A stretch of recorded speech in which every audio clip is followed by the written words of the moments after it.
Bonjour et bienvenue sur Charging Station pour un nouveau grand essai électrisant, celui aujourd'hui de la nouvelle Mini Cooper E, avec un E comme électrique.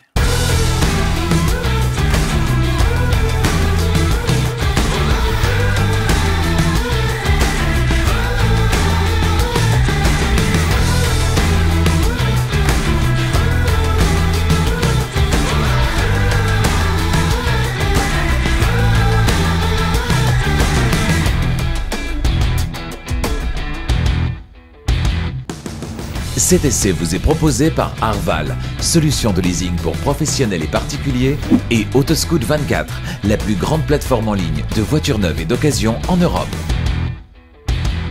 Après l'essai en mai dernier de son grand frère, le Countryman, dans la version la plus haut de gamme, la version SE, place cette semaine à l'essai de sa petite sœur, la Mini, qui s'appelle désormais Mini Cooper dans sa version d'entrée de gamme. La version E, par contre, pour ce qui est de la finition, vous le voyez, c'est plutôt musclé, c'est la finition John Cooper Works. Présentant forcément un profil moins familial que le Countryman, cette nouvelle Mini Cooper compte toujours, comme toutes les générations précédentes, sur sa plastique avantageuse pour séduire, mais en 2024, pour conquérir le cœur de clients toujours plus exigeants et qui ont toujours face à eux plus de choix, cela pourrait ne pas suffire. Alors, quelles sont les qualités, mais également les faiblesses de cette nouvelle petite Mini Cooper, fabriquée en Chine, en tout cas pour l'instant? Est-elle armée pour affronter une concurrence toujours plus nombreuse et plus affûtée? Pour le savoir, j'en ai pris le volant, non pas pendant 2 heures ou une journée, mais bien pendant une semaine complète. Toutes les réponses aux questions que vous vous posez se trouvent donc dans cet essai. Vous ne l'avez pas encore fait, faites-le maintenant, abonnez-vous à Charging Station et n'oubliez pas d'activer la clochette des notifications pour être prévenu dès qu'une nouvelle vidéo électrisante est disponible. La prochaine, ce sera la semaine prochaine. Dans un premier temps, il y aura la vidéo premier trajet, ensuite le grand essai. Direction la Chine, on va radicalement changer de format. Ce sera un grand SUV, le XPeng G9, dont je prendrai le volant là aussi pendant une semaine. Vous saurez tout de cette nouveauté 100% électrique évidemment. 100% luxe et confort visiblement également. Je testerai tout ça pour vous pendant une semaine. On annonce des temps de recharge particulièrement séduisants avec ce XPeng G9, tout comme sur le XPeng G6 d'ailleurs. Je ne manquerai pas là aussi de les vérifier. Extérieurement, la nouvelle Mini Cooper, la Mini Cooper de dernière génération, elle est 57 cm plus petite que le Countryman qui lui-même a grandi sur la dernière génération de 13 cm. Alors ça donne quoi au niveau des dimensions? Sa longueur c'est 3,86 m, sa largeur 1,76 m, ce sera 1,97 m avec les rétroviseurs, sa hauteur ce sera 1,46 m et son empattement, distance entre les roues arrière et les roues avant, ce sera 2,53 m et de l'empattement dépend l'espace à l'intérieur et notamment à l'arrière. 2,53 m, c'est pas bien grand. On verra qu'à l'arrière, ça va être un petit peu compliqué. Visuellement, si l'avant est plutôt conservateur, il ne perturbera pas les fans de la marque, l'arrière, lui, est plus clivant parce qu'assez éloigné de celui de la génération précédente. Il ne plaira pas à tout le monde. Notez que la signature lumineuse peut être personnalisée. Ça ne sert à rien, mais c'est sympa. Et puis on est ici en présence d'une finition sportive John Cooper Works. On a donc des éléments latéraux, des boucliers spécifiques et puis l'écusson John Cooper Works qui s'affiche également dans la calandre ainsi que sur la partie arrière. Puis je dois vous faire une petite confidence.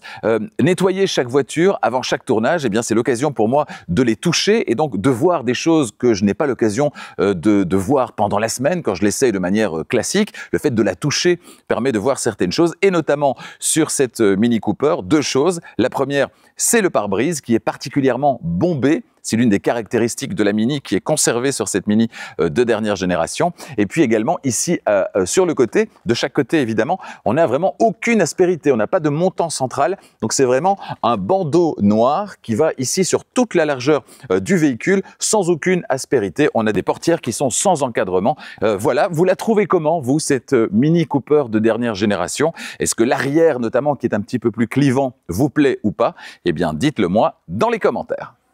Techniquement, sur cette version E, la version donc d'entrée de gamme, on va retrouver un moteur PMSM à l'avant, c'est-à-dire synchrone à aimant permanent. Situé donc sous le capot, il entraîne les roues avant. C'est une traction, puissance développée 135 kW, c'est-à-dire 160 chevaux, pour un 0 à 100 abattu en 7 secondes et 3 dixièmes, et un couple de 290 Nm. La version supérieure, la version SE, propose évidemment plus de puissance. La puissance passe à 160 kW, c'est-à-dire 218 chevaux pour un couple de 330 Nm et un 0 à 100 qui est réalisé 6 dixièmes de seconde plus rapidement, c'est-à-dire en 6 secondes et 7 dixièmes. Alors tout ça, c'est les chiffres, hein, c'est bien beau, c'est sur papier, mais en termes de ressenti, de plaisir de conduire, qu'est-ce que ça donne?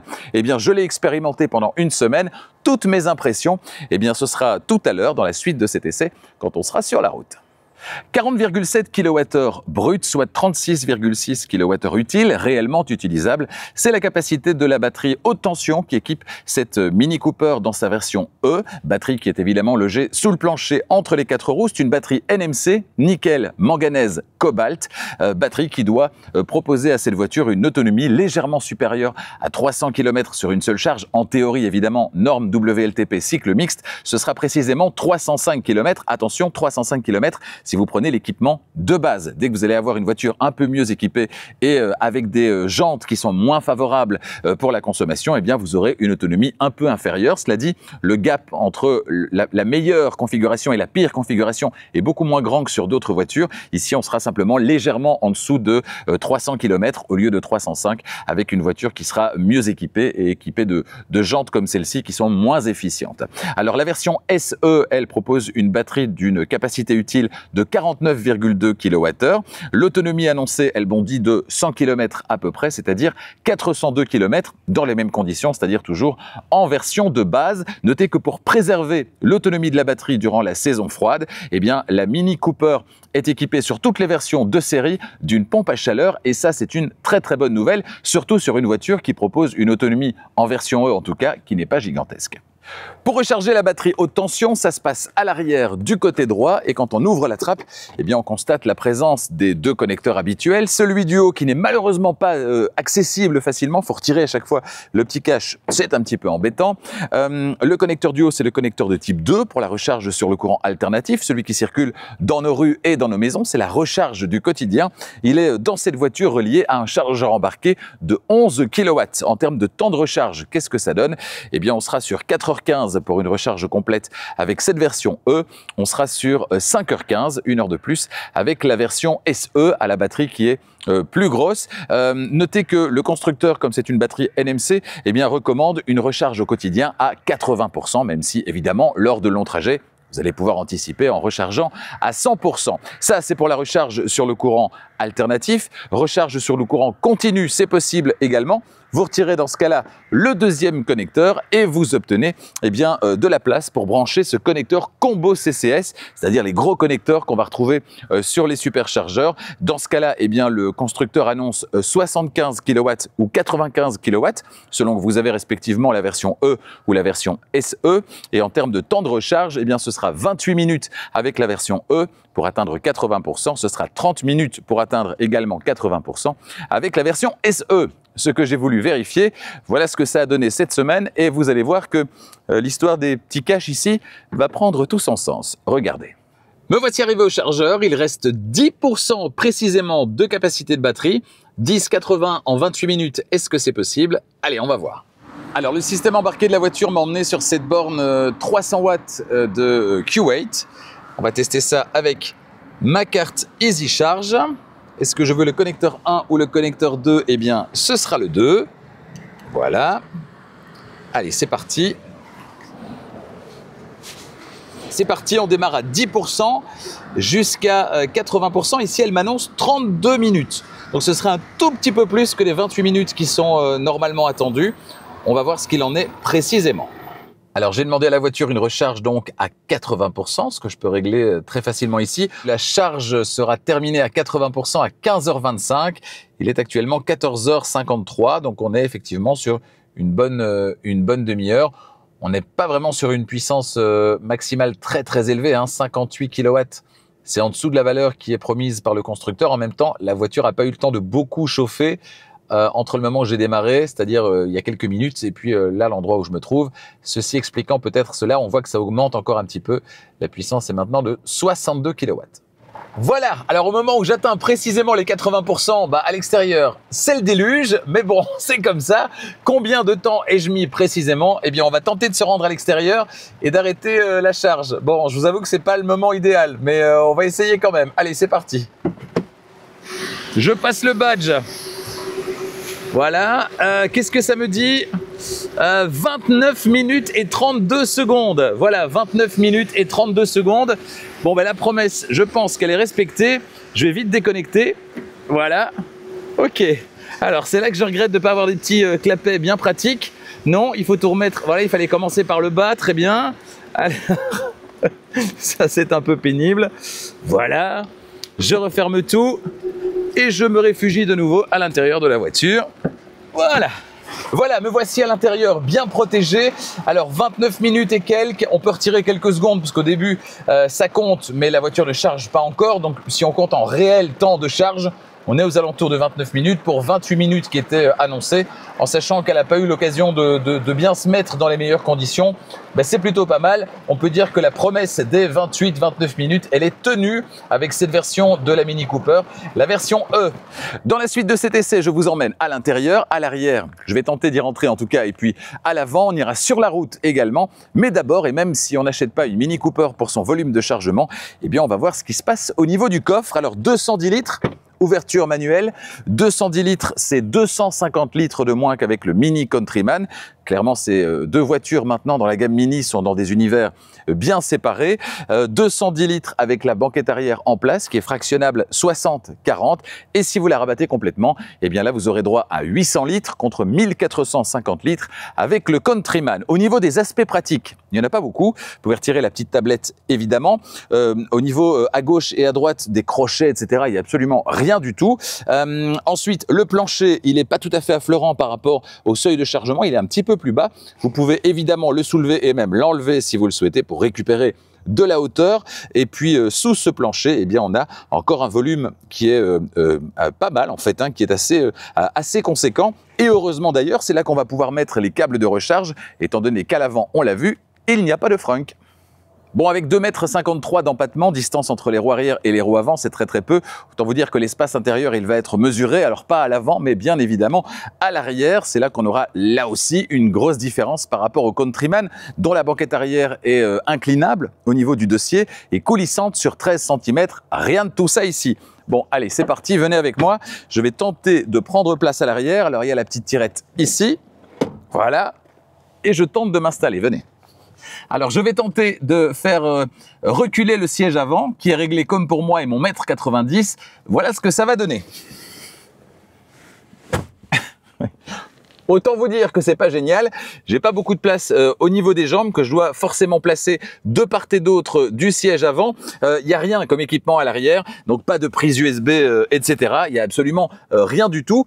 Tout ce dont on peut profiter à l'arrière, c'est du toit vitré avec Velum électrique. Je souhaite bonne chance à ceux qui vont s'installer ici à l'arrière. Alors ce sera pour des personnes à l'avant qui seront de toute façon moins grandes que moi. Ce sera à l'arrière pour des enfants. On pourra pas mettre d'autres personnes, des adultes, ça va être un petit peu compliqué. Donc c'est là qu'on voit encore la vraie différence par rapport au Countryman qui lui est beaucoup plus familial. L'intérieur de cette Mini Cooper, il est à peu près identiquement le même que celui du Countryman de dernière génération. L'évolution visuelle est donc tout aussi importante à bord de cette voiture, tout en gardant l'ADN de la marque, avec ce très réussi écran OLED rond de 24 cm de diamètre par exemple. Un écran qui m'avait particulièrement séduit dans le Countryman. On y reviendra dans la suite, l'écran bien sûr, mais tout ce qu'il y a derrière, et notamment le système d'infodivertissement dans son ensemble. Alors au niveau des finitions, des matériaux utilisés, ce qui domine, c'est toujours ce tissu du polyester recyclé qui, je trouve, donne un vrai style, beaucoup de chaleur à cet intérieur. Et puis au final, le tout étant très cohérent, on pardonnera le plastique dur, notamment en partie supérieure, mais pas que. Plastique dur qui visuellement n'est pas gênant, mais qui par contre va aider à contenir le poids de cette citadine chic. Visuellement, ça ne sent pas les économies à plein nez. On a vraiment un bon équilibre et c'est bien là l'essentiel. Et vous, que pensez-vous de ce tableau de bord? Est-ce qu'il vous séduit ou pas? Eh bien, dites-le moi dans les commentaires. Allez, c'est parti pour la description de cet intérieur. On va démarrer avec la portière conducteur. En partie haute, il n'y a rien. En partie intermédiaire, les vitres et rétroviseurs électriques rabattables à la demande. Et puis plus en avant, la commande du verrouillage centralisé et la poignée d'ouverture. Plus bas, enfin, on va retrouver évidemment le vide-poche. À gauche du volant sur le tableau de bord, rien à signaler si ce n'est l'une des ouïes de ventilation. Le volant est à réglage manuel. À gauche sur le volant, le régulateur de vitesse et le limiteur de vitesse. Et puis à droite, la commande vocale, le téléphone, les commandes multimédia avec le volume et les plages précédentes et suivantes, ainsi que l'appel du menu audio et la touche étoile personnalisable. Personnalisable si vous avez un compte Mini ID connecté, ce qui est valable aussi pour les favoris radio d'ailleurs. Les commodos à gauche clignotant, appel de phare, anti-brouillard arrière et l'activation des phares automatiques. Et puis à l'extrémité, l'appel du menu éclairage. Un menu qui est bien pratique d'ailleurs. Vous appuyez juste ici et vous êtes directement dans le menu des éclairages extérieurs. Le commodo de droite, lui, est consacré aux essuie-glaces de manière assez traditionnelle. Essuie-glaces à l'avant mais également à l'arrière. Derrière le volant, pas d'écran instrument mais un affichage tête haute qui affiche les infos de base, vitesse instantanée, vitesse maximale autorisée, etc. Mais également, comme dans le Countryman, le menu audio, si vous l'appelez, avec la partie de droite du volant. Et ça, c'est bien pratique pour changer de source sonore sans avoir besoin d'aller dans les menus de l'écran d'infodivertissement et donc en minimisant la distraction. Le deuxième écran, c'est la star du tableau de bord, l'écran OLED d'infodivertissement. Il mesure 24 pouces de diamètre, j'y reviens dans la suite. Sous l'écran, une rangée de boutons physiques avec de gauche à droite le bouton P pour parking, le sélecteur de vitesse, la commande clé de démarrage, les expériences, c'est-à-dire les modes de conduite et les modes visuels, le bouton de volume avec fonction mute et puis juste en dessous une deuxième rangée de commandes avec l'appel du menu voiture, l'appel du menu caméra et l'aide au parking, les feux de détresse, le désembuage à l'avant et à l'arrière. Plus bas, tout au fond, une prise 12 volts de type allume-cigare, elle est bien cachée. Plus en arrière, un espace de rangement ensuite qui permet ou pas selon les finitions la recharge par induction. Cet espace dispose également de deux prises USB-C. Ensuite, les deux porte-gobelets, un autre espace de rangement, fermé celui-là. Le look est très sympa, on dirait une petite boîte à tartines. Il est lui-même posé dans un espace de rangement ouvert qui se prolonge vers l'arrière et se termine avec un porte-gobelet. L'accoudoir conducteur qui ne s'ouvre pas et ne coulisse pas, il est fixe. Et puis, coup d'œil dans la boîte à gants, elle n'est pas très grande et n'est pas recouverte d'un revêtement antidérapant. Bon, avant de démarrer, quelques mots à propos du système d'infodivertissement sur cet écran que j'adore. Je l'avais déjà dit quand on a essayé le Countryman. On est allé très loin dans les détails chez Mini, les détails visuels. Et donc, ça fait vraiment système, on est allé jusqu'au bout. Même dans des choses qui ne sont pas forcément indispensables. Mais comme il y a des choses en plus, des petits bonus qui ne sont pas indispensables, ça montre qu'on a passé vraiment beaucoup de temps à développer ce système d'infodivertissement et qu'il est vraiment très très abouti. Là, il y a une grosse différence par rapport notamment aux constructeurs chinois qui ont parfois bien du mal à présenter quelque chose qui soit ne fût-ce que joli. Ici, en plus, c'est joli, ok, mais c'est en plus très facile à utiliser, très réactif. Donc vraiment, ce système, je l'adore. Alors évidemment, c'est un écran rond, donc au début, on doit trouver un petit peu ses marques. Une fois qu'on a trouvé ses marques, c'est vraiment sympa. Rapidement, la description. On a en partie supérieure la puissance, puissance délivrée et puissance récupérée. Puissance récupérée, on n'a pas une petite barre vers le bas, on a une petite pâquerette qui s'allume. C'est mignon comme tout. La batterie à droite, la vitesse instantanée, qui a d'ailleurs une bonne position ici au-dessus. Alors on l'a bien sûr dans l'affichage tête haute, mais on l'a ici au-dessus, donc c'est très bien. Vitesse dans la zone ici, la position du sélecteur de vitesse engagé, donc là on est sur P, l'autonomie restante. On a en partie centrale, alors là pour l'instant la radio, on peut swiper, on a la navigation, on a le téléphone qu'on peut connecter ici, et puis le petit assistant vocal ici.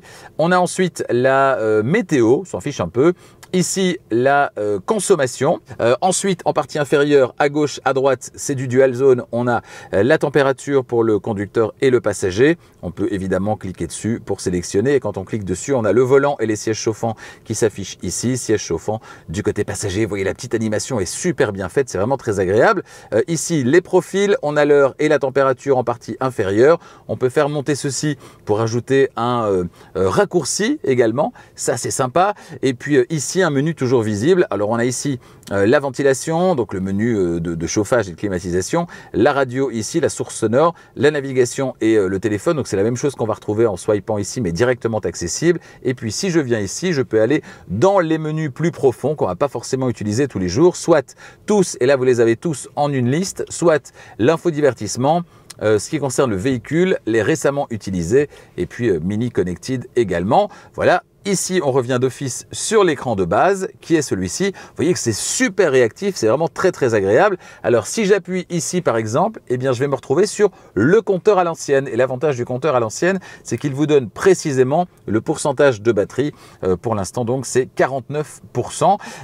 Petit compteur à l'ancienne qui est toujours sympathique, évidemment, qui fait référence au Mini du passé, bien évidemment. Si je vais dans la partie navigation, ici, vous voyez que la navigation occupe tout l'écran, c'est plutôt sympa.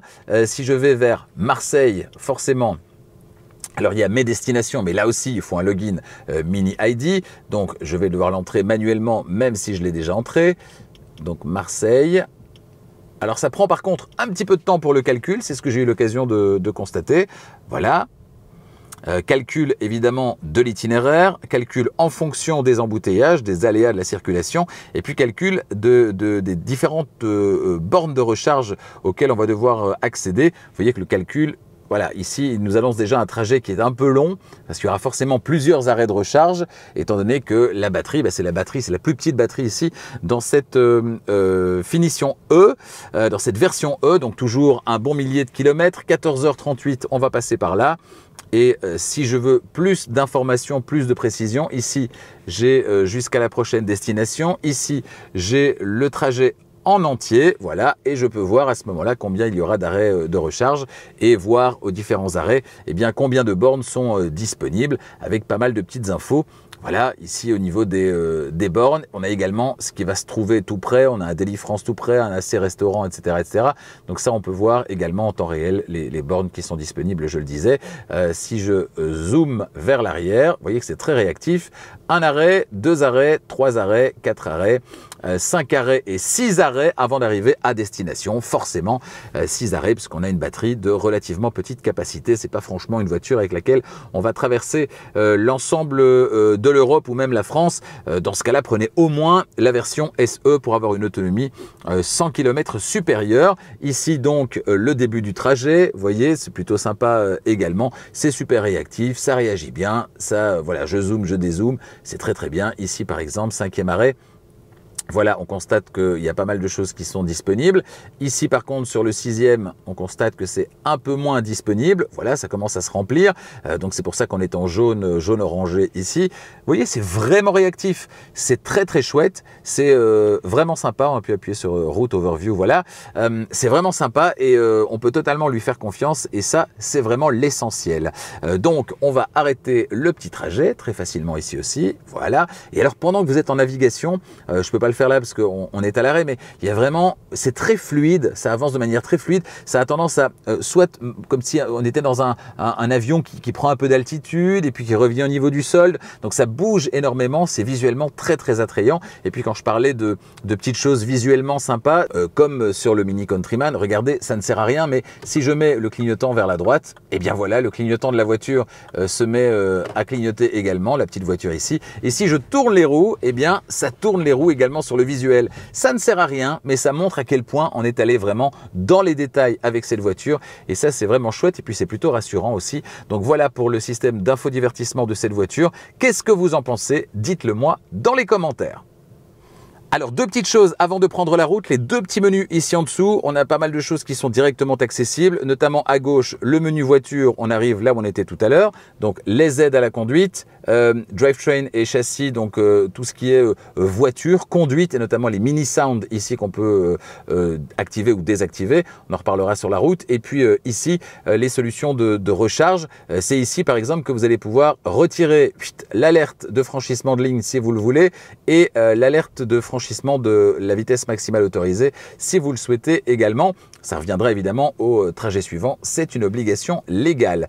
Alors il y a un autre moyen de le faire, mais on en reparlera sur la route. Et puis alors deuxième chose, les caméras, voilà. Caméra, on n'a pas ici la solution de caméra à 360 degrés qui est disponible en option évidemment. Ici, on a juste une caméra arrière avec les capteurs ici. On a fonction d'assistance au parking également et puis panorama pour avoir tout en grand. Voilà, la définition, elle est très correcte sans plus. Mais évidemment, si vous voulez plus de sécurité lors des manœuvres, vous opterez pour le pack dans lequel se trouve la caméra à 360 degrés. Voilà, je pense avoir terminé. Allez, on file sur la route. Pour démarrer, comme sur le Countryman, il faut donc tourner un semblant de clé sur le tableau de bord. Alors c'est sympa, même si on aurait pu clairement s'en passer. Même avec mon mètre 90 et les réglages manuels du siège conducteur de cette voiture d'essai qui est équipée du pack d'équipement M, j'ai trouvé assez facilement ma position de conduite relativement idéale. Le volant épais procure un sentiment de voiture à la fois solide et puis très cosy aussi. Et avec 184 chevaux sous la pédale de droite pour un poids relativement contenu de 1600 kg à peu près sur cette version E, relativement contenu pour une voiture électrique évidemment, eh bien les démarrages sont très vifs, vous allez clairement en laisser pas mal derrière vous au feu, et oui, même dans cette version E d'entrée de gamme. C'est une voiture d'essai en finition John Cooper Works. Elle est équipée de sièges spécifiques en simili-cuir perforé avec partie supérieure en tricot. Ils sont à réglage manuel. Alors vous les voulez électriques avec 2 mémoires et même massant, hein, c'est possible. Mais là, il faudra mettre la main au portefeuille et opter pour le pack d'options XL. Ils sont également chauffants, c'est aussi une option qui fait partie du pack M dont cette voiture d'essai est équipée, mais bonne nouvelle, les sièges chauffants c'est disponible dès le pack XS, donc le plus accessible. Le confort proposé par ces sièges est très bon, tout comme le maintien latéral qui est vraiment très bon, même en conduite dynamique. Et puis comme dans le Countryman, le combo siège-volant, il est vraiment très chouette dans cette voiture, et en conduite dynamique, franchement, c'est très plaisant. Comme dans le Countryman, les aides à la conduite présentes dans cette Mini Cooper fonctionnent globalement bien. On a droit ici au régulateur limiteur de vitesse, régulateur non adaptatif sur cette voiture d'essai, et le tout est très intuitif à utiliser. Alors en option, vous pourrez opter pour la conduite assistée qui combine régulateur de vitesse adaptatif cette fois et maintien dans la voie de circulation, mais malheureusement c'est pas présent sur cette voiture d'essai. Alors malheureusement parce que du coup impossible de tester le système, de vous donner mon avis, pas malheureusement parce que c'est indispensable, bien loin de moi cette idée. Sur une citadine, c'est sans doute loin d'être le cas. Notez que si l'alerte de franchissement de ligne m'avait un petit peu déçu au volant du Countryman, on s'en souvient, réagissant de manière assez aléatoire, parfois de manière excessive, en bipant durant plusieurs longues secondes pour un simple écart directement rectifié, écart vers la limite à gauche ou à droite de la voie de circulation. Ici, c'est encore un petit peu le cas, malheureusement. La voiture ne réagit pas toujours à bon escient, surréagissant à certains moments. Donc, il faut encore faire un petit peu de réglage de ce côté-là. C'est un petit peu dommage parce qu'on a envie du coup de désactiver ce système, ce qui n'est pas le but à la base. Alors qu'à bord du Countryman, qui a bien grandi, on l'a dit, dans sa dernière génération, eh bien on s'est éloigné très logiquement du concept de carte de la Mini. Bonne nouvelle, sur la dernière génération de la Cooper, par contre, même en entrée de gamme E, eh bien cette sensation, elle est clairement préservée. Dès les premiers tours de roue, on prend du plaisir au volant de cette voiture. On a l'impression d'avoir un jouet entre les mains, on a envie de s'amuser comme de grands enfants. Alors le revers de la médaille, c'est que cet esprit carte, il induit une suspension qui est franchement ferme, qui va très sauter de temps en temps, donc on aura une voiture qui aura tendance à vous secouer un petit peu plus si vous ne roulez pas sur un parfait billard. Et puis petit regret également pour augmenter le plaisir au volant, c'est que le moteur il entraîne les roues avant et pas les roues arrière. S'il avait entraîné les roues arrière, eh bien ça aurait permis un comportement encore plus fun, alors que le fait que ce soit une traction, eh bien ça lui enlève quand même une petite dose de fun. La voiture elle a tendance à patiner à la moindre sollicitation franche au niveau de l'accélérateur, certainement sur revêtement mouillé. Le train avant, il a beaucoup de mal à faire passer la puissance, et pourtant c'est ici la version la moins puissante de la Mini Cooper, et ça c'est franchement dommage. Si le Countryman est silencieux, on ne peut pas tout à fait en dire autant de cette Mini Cooper. Alors rien de dramatique, rien de rédhibitoire, non, on vit davantage la route avec cette voiture, simplement la suspension elle est plus directe, les bruits essentiellement de roulement sont plus présents. Bref, dans cette finition John Cooper Works, dont les jantes n'arrangent rien à mon avis, on vit davantage la conduite. Cela dit, vous aurez tout de même tout le loisir de profiter, si vous optez pour le pack d'options L ou XL, du système sonore Harman Kardon à 10 haut-parleurs qui délivre 600 watts de puissance pour une écoute plus immersive. Malheureusement, cette voiture, c'est le pack M, donc elle n'en est pas équipée, c'est dommage. Ce qu'on va retrouver toujours en matière de son, ce sont les mini sounds dans cette voiture. Alors des sons qui sont censés accompagner votre conduite. Voilà. On aime ou on n'aime pas. Perso, bon, c'est pas mon truc. De toute façon, vous pouvez les désactiver très facilement ici. Tiens, je vais les mettre 3 secondes, mais vraiment 3 secondes. Voilà. Comme ça, vous les avez entendus. J'espère que vous avez entendu parce que je ne leur ferai pas. C'est pas mon truc. Vous souhaitez tracter une charge avec votre prochaine voiture électrique? Eh bien donc, peu de chance que ce soit une Mini Cooper, puisque ce n'est pas possible avec cette voiture, et ce que la charge soit freinée ou non freinée. 10,8 mètres, c'est le diamètre de braquage revendiqué par cette Mini Cooper. C'est d'ailleurs la même valeur que sur le Mini Countryman. Alors pour une citadine, la maniabilité pourrait être plus généreuse, hein. C'est pas une valeur qui est incroyablement basse. Cela dit, au quotidien, ça m'a pas semblé être une punition non plus pendant cette semaine d'essai.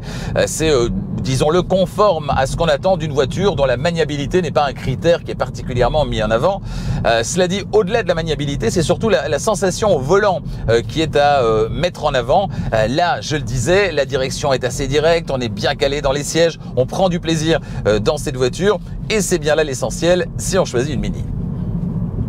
Pas de palette derrière le volant pour moduler la récupération d'énergie au freinage avec cette voiture. On a fait simple, hein, efficace chez Mini. Soit vous utilisez le mode D et vous choisissez comment la voiture va réagir quand vous levez le pied de l'accélérateur. Soit vous passez en mode B au niveau du sélecteur de vitesse ici. Et là, vous profitez de la vraie conduite à une pédale qui va jusqu'à l'arrêt complet.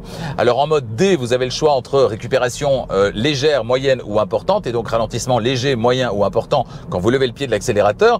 Il y a aussi un mode adaptatif. Dans ce cas-là, eh bien, la voiture va ralentir plus ou moins quand vous levez le pied de l'accélérateur en fonction des conditions de circulation. S'il n'y a personne, vous levez le pied, elle se laisse aller. S'il y a quelqu'un devant, par exemple, vous vous rapprochez d'une autre voiture, là, elle va ralentir plus ou moins en fonction des circonstances. Alors, personnellement, le B, c'est ce qui me convient le mieux. J'utilise la conduite à une pédale en permanence. Malheureusement, il faut pousser 2 fois le curseur vers le bas pour obtenir le B au démarrage. On ne peut pas par défaut avoir une pression vers le bas égale le mode B. Ce serait pas mal de rajouter cette petite ligne dans les menus. Moi, ça me ferait bien plaisir.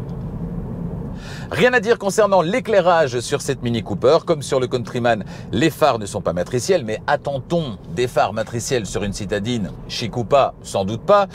Pour le reste, l'allumage est automatique. Le basculement automatique des feux de route aux feux de croisement est également au programme et l'ensemble fonctionne bien. Pas de fausses notes donc à signaler cette semaine. C'est comme pour beaucoup de choses dans cette voiture, finalement, c'est quelque chose qui sait se faire oublier parce que ça fonctionne tout simplement. L'autonomie théorique, c'est jusqu'à 305 km en cycle mixte, norme WLTP sur cette version de la Mini Cooper. J'ai opté la plupart du temps cette semaine pour une conduite tranquille, tout en conduisant de temps à autre de manière un petit peu plus dynamique. Et cette semaine, il a fait entre 7 et 15 degrés au thermomètre. Sur l'ensemble du test, j'ai parcouru, vous l'avez vu, un petit peu moins de 600 km avec au moins 2 trajets par jour de 50 km. Ce sont mes trajets domicile-travail du quotidien avec à chaque fois une remise à température du véhicule qui dort dehors chez moi et dans un garage fermé sur mon lieu de travail.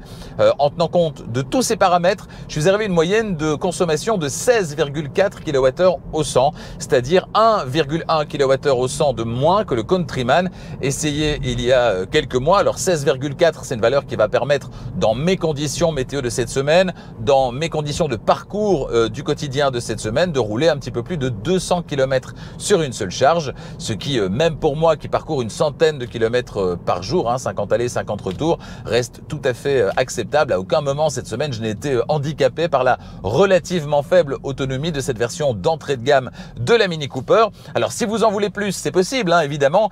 Il faudra mettre la main au portefeuille. C'est la version SE qui vous proposera une valeur réelle dans les mêmes conditions sur une seule charge de plus ou moins 300 km. Là, ça devient encore plus confortable, évidemment. Mais en avez-vous réellement besoin? C'est la question qu'on peut se poser. Me voici de retour à l'extérieur pour parler du prix de cette Mini Cooper. Alors en Belgique, en France et en Suisse, on va commencer par la Belgique. En Belgique, les prix démarrent à 34 500 €. Ce sera la version E en finition d'entrée de gamme Essential. Vous comptez 4 000 € de plus, toujours en finition de base Essential, pour la version SE, qui donc est plus puissante et dispose d'une autonomie supérieure. Ça, c'est pour la finition de base. Vous pouvez évidemment opter pour une finition supérieure, mais il faudra mettre la main au portefeuille. La finition classique, la finition Favored ou encore cette finition John Cooper Works. Les prix en France démarrent à 34 000 €. Ça, c'est pour la version E en finition de base Essential et jusqu'à 45 790 € pour la version SE en finition supérieure John Cooper Works. En Suisse, enfin, ce sera 39 900 francs au minimum pour la version E en finition de base Essential. La version SE n'était pas encore intégrée au configurateur du site en Suisse au moment de boucler cet essai. Et puis au-delà de la finition que vous choisirez, vous pourrez ensuite ajouter un pack d'options qui ira de XS à XL, les prix évoluant toujours de la même manière. Cet exemplaire d'essai justement en finition John John Cooper Works et équipé du pack M et de la peinture métallisée coûte 43 410 € en Belgique. Surfez sur le site internet de Mini qui correspond à votre pays. Configurez vous aussi votre Mini Cooper idéal et déterminez votre prix. Toujours concernant le prix, Arval, partenaire de Charging Station, vous propose des solutions de location longue durée, de leasing pour les entreprises, mais également pour les particuliers. Alors pour les entreprises, on connaît ça depuis un certain temps, ça s'appelle le leasing opérationnel, avec tous les avantages qui en découlent, en termes de déductibilité évidemment, et puis en termes de facilité de gestion, puisque tout est inclus, vous payez un montant mensuel qui est toujours le même du début à la fin, et tout est inclus, c'est-à-dire la mise à disposition de la voiture évidemment, mais également les taxes, les entretiens, le remplacement des pneus, l'assurance, etc. Cet avantage s'applique également aux particuliers. Pas la déductibilité malheureusement, mais bien la facilité de gestion au quotidien. Pour les particuliers, ce sera le private lease, comme son nom l'indique, avec là aussi donc une facilité de gestion au quotidien, une maîtrise de votre budget durant tout le contrat de mise à disposition de la voiture. Alors si vous voulez recevoir une offre, n'hésitez pas à contacter Arval via leur site internet qui correspond au pays dans lequel vous vous trouvez. Votre prochaine voiture, vous la voulez tout de suite ou peut-être en avez-vous besoin tout de suite pour des raisons professionnelles par exemple? Eh bien dans ce cas-là, rendez-vous sur Autoscout24. Autoscout24, c'est la plus grande plateforme de vente de voitures en ligne en Europe. Sur Autoscout24, là maintenant, plus de 100 000 voitures vous attendent et sont donc disponibles immédiatement. Alors je vous ai déjà parlé du moteur de recherche qui vous permet, en rentrant vos critères le plus précisément possible, eh bien de recevoir en retour une sélection précise de voitures qui correspondent à vos critères. Je vous ai parlé également de la possibilité de faire reprendre votre voiture actuelle par Autoscout24 de la même manière. Simplement, vous rentrez les caractéristiques de votre véhicule actuel et en retour, vous recevez une offre de reprise. Attention, il y a du nouveau. Sur Autoscout24, vous avez maintenant un guide de la voiture électrique classé par chapitre, c'est très complet. Il y a notamment un calculateur d'autonomie, calculateur de temps de recharge également. C'est un vrai guide complet que je vous invite à aller consulter sur autoscout24.be pour la Belgique, autoscout24.fr, c'est pour la France. En conclusion, on peut le dire, le plaisir s'écrit avec un grand P au volant de cette voiture. Oui, même en électrique, peut-être même surtout en électrique, même en entrée de gamme, cette voiture, dès les premiers tours de roue, elle vous file la banane. Et pourtant, je ne suis pas un inconditionnel de Mini. Je préfère en général les voitures plus logeables, plus confortables au quotidien. Mais il n'y a pas à dire, il y a ce petit supplément d'âme Mini qui fait que j'ai pris énormément de plaisir au volant de cette voiture. J'ai bien eu la sensation de conduire un kart comme si on m'avait laissé conduire sur la route avec un kart durant une semaine, et ça, c'est plutôt jouissif. Alors attention, sensation de kart, mais avec tout de même le minimum en matière de confort de suspension pour que ça ne devienne pas non plus une punition au quotidien. Bref, un bon compromis. L'intérieur me séduit toujours autant, tout comme l'écran OLED et son contenu à l'ergonomie générale plutôt convaincante. Bref, beaucoup de points positifs, mais aussi quelques bémols, dont certains qui sont les mêmes que sur le Countryman, comme l'alerte de franchissement de ligne, un rien trop tatillonne à certains moments, de manière inexpliquée d'ailleurs, et puis un diamètre de braquage qui aurait pu être plus réduit. À part ça, cette voiture coche beaucoup de cases. Alors je pourrais citer évidemment un coffre au volume de chargement limité ou encore une place très limitée à l'arrière, mais on n'achète pas une Mini Cooper en espérant y caser une machine à laver ou encore les copains de vos ados. Allez, encore un petit bémol, le fait que ce soit une traction et pas une propulsion, parce qu'une propulsion, ça aurait amené encore une petite dose supplémentaire de fun. À bientôt sur Charging Station pour d'autres essais électrisants. La semaine prochaine, je vous l'ai dit, on sera chez XPeng, le constructeur chinois XPeng, avec son gros SUV G9. J'en prendrai le volant pendant une semaine et vous saurez tout, et notamment en matière de vitesse de recharge qu'on annonce exceptionnelle. Ensuite, on ira chez Volkswagen avec l'ID7 qu'on connaît déjà, mais là ce sera la version Tourer. D'autres essais sur Charging Station durant les prochaines semaines. On retournera chez XPeng avec le G6, concurrent direct du Tesla Model Y, entre autres. Et puis chez Ford avec le Ford Explorer basé sur la plateforme MEB du constructeur allemand Volkswagen. Chez Zeekr également, le Zeekr X sera à l'essai sur Charging Station, bientôt disponible dans nos contrées. Et puis en novembre, on ira chez Kia, on prendra des nouvelles, notamment de la Kia EV6 restylée, mais également de la toute nouvelle Kia EV3.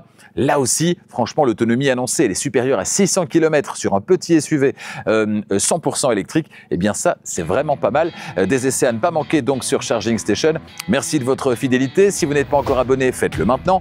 Et n'oubliez pas d'activer la clochette des notifications pour être prévenu dès qu'une nouvelle vidéo électrisante est disponible. Merci mille fois de votre fidélité et à bientôt.